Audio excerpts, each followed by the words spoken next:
Se você estuda para concurso, sabe que tem uma fase que bota medo em muita gente: o exame psicotécnico.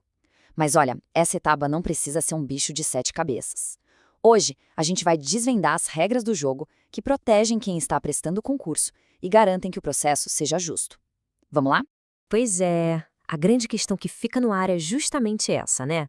Será que um teste que parece tão subjetivo pode mesmo decidir o futuro profissional de alguém e ficar no caminho do cargo dos sonhos? Essa dúvida gera uma ansiedade danada, mas a boa notícia é que existem sim regras bem claras para evitar qualquer tipo de arbitrariedade. Para muita gente, o psicotécnico é um verdadeiro desafio. É aquela fase eliminatória que às vezes parece não ter critérios muito claros, sabe? E aí fica aquela sensação de incerteza, de não saber exatamente o que está sendo avaliado. É exatamente essa a sensação. Uma avaliação de risco altíssimo que funciona como uma caixa preta. A pessoa entra, faz o teste e sai sem entender direito como foi avaliada, ou pior, por que foi considerada inapta. Só que essa caixa preta tem uma chave. E a chave para abrir essa caixa e trazer transparência é uma decisão importantíssima do Supremo Tribunal Federal, a súmula vinculante 44. Ela é basicamente a regra de ouro para a aplicação desses exames. E o que dá força para essa regra? Bom, não é uma recomendação qualquer. É uma decisão com força de lei. Um precedente que todo mundo tem que seguir, estabelecido pela nossa mais alta corte, o STF. Foi feito justamente para botar ordem nesses exames de uma vez por todas. E aqui está o texto, direto ao ponto e muito poderoso. Só por lei se pode sujeitar a exame psicotécnico a habilitação de candidato a cargo público. Cada palavra aqui é importante, mas duas delas são o coração de tudo. Só por lei. Então, vamos lá. O que significa esse tal de só por lei?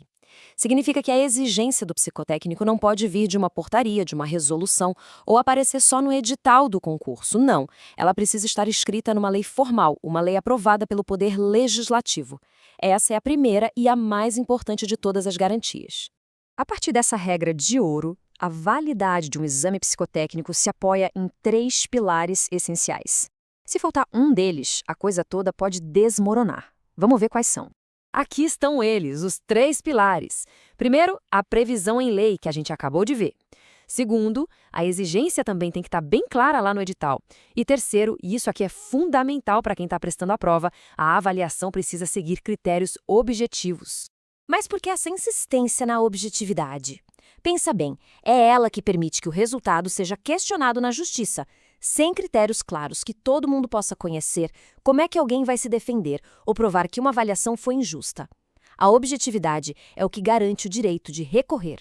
E isso nos leva a um ponto super importante sobre a hierarquia das coisas. Muita gente acha que, se tá no edital, tá valendo. Mas não é bem assim. O edital é fundamental, claro, mas ele não tem o poder de criar uma exigência do nada. Ele só pode regulamentar aquilo que a lei já autorizou antes. Certo, mas essa proteção toda vale para qualquer concurso?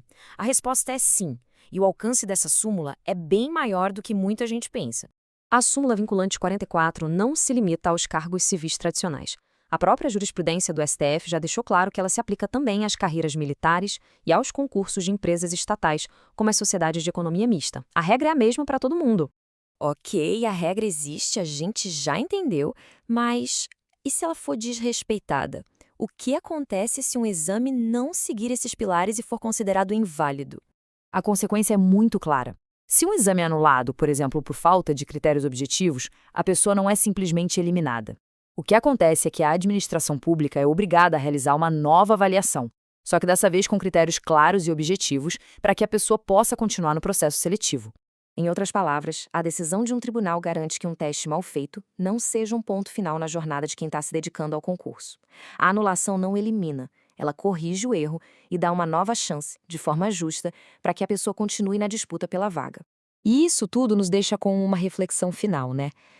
Como é que a gente consegue equilibrar a necessidade da administração pública de ter profissionais com perfil psicológico certo para algumas funções, com o direito fundamental de cada pessoa a uma avaliação justa, transparente e objetiva? A súmula vinculante 44 não encerra o debate, mas ela define o campo onde ele tem que acontecer, sempre dentro da lei e da objetividade.